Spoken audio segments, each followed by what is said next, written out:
3 xonali kvartirani, bunaqa katta kvadraturalisini birinchi marta ko'rishim. 145 kvadrat metrga ega 3 xonali kvartiramizni bugun sizlarga video obzorini qilib beramiz. Sergeli tumani 5-mavzeda joylashgan. Orientirimiz Sergeli 2-metro bekati yoki Golden Life targoviy sentrini, shunda orqa tomonidagi mahalla bo'tdi.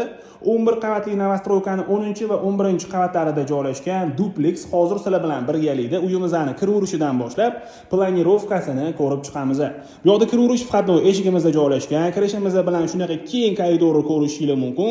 Bu uyimizning joy egalari o'zligi uchun ta'mirlashgan ekan.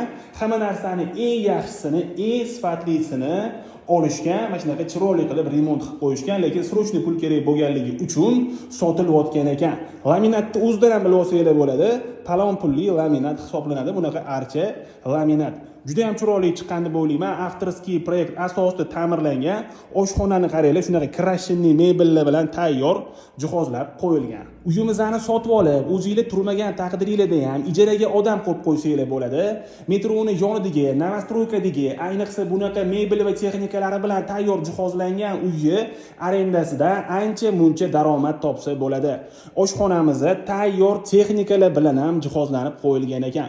Uyimizning yuragi bo'lgan kotelli sistemamiz ham aynan mana shu joyimizning o'zida joylashgan. Mana bu brendni o'zi ko'pchilik biladi, yaxshi kotel hisoblanadi. Uyimizda to'liq iliq pol qilingan. Bu yerda bo'lsa shunaqa chiroyli qilib mehki zona qilib qo'yilgan ekan. Bemalol oila davrasida yoki o'rtoqlar davrasida dam olib, televizor ko'rib o'tiradigan joy qilib qo'yilgan. Uyimizda gaz, svet, suv, kanalizatsiya, internet hamma kommunikatsiyalari bor.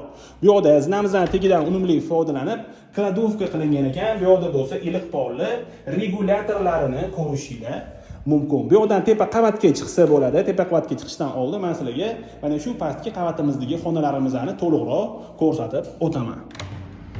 Uyimizga kirishimiz bilan chap tomonimizda razdelniy sanuzellarimiz joylashgan.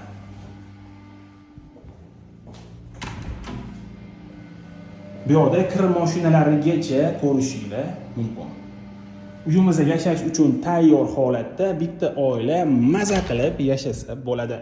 Bu yerda bo'lsa spalnyamizda joylashgan. Uyimizning devorlarida shunaqa foto aboylarni ham ko'rishingiz mumkin.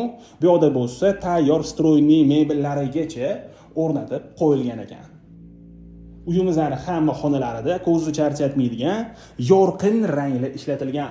Hozir endi sizlar bilan birgalikda tepa qavatimizdagi xonalarimizni ham ko'rib chiqamiz.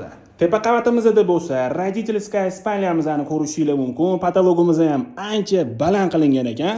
Turburchak xonada dumaloq xona ham ancha chiroyli ko'rinar ekan. Agar oila a'zoylar ko'pchilikni tashkil qiladigan bo'lsa, uyimizni periplanirovka qilib 4 ta yoki 5 ta xona qilsanglar ham bo'ladi. Misol uchun mana shu xonamizning o'zidan ham 2 ta xona bemalol chiqarsa bo'ladi. Bu yerda bo'lsa garderobniyimizni ko'rishingiz mumkin. Uyimizni isitish uchun iliq pol bilan birgalikda shunaqa sifatli radiatorlargacha o'rnatib qo'yilgan. Bu yerda bo'lsa bu xonamizning o'zini alohida sanuzeli bor. Orientirni ko'rsatib o'taman. Tepadan ayniqsa juda ham zo'r ko'rinar ekan. Targoviy sentrda shunday orqa tomonidan kelaverganda to'g'ridagi novostroyka bo'tdi. O'ng tomonimizda bo'lsa 2-metro bekati, to'g'rimizda bo'lsa 3-Sergeli metro bekati bo'tdi.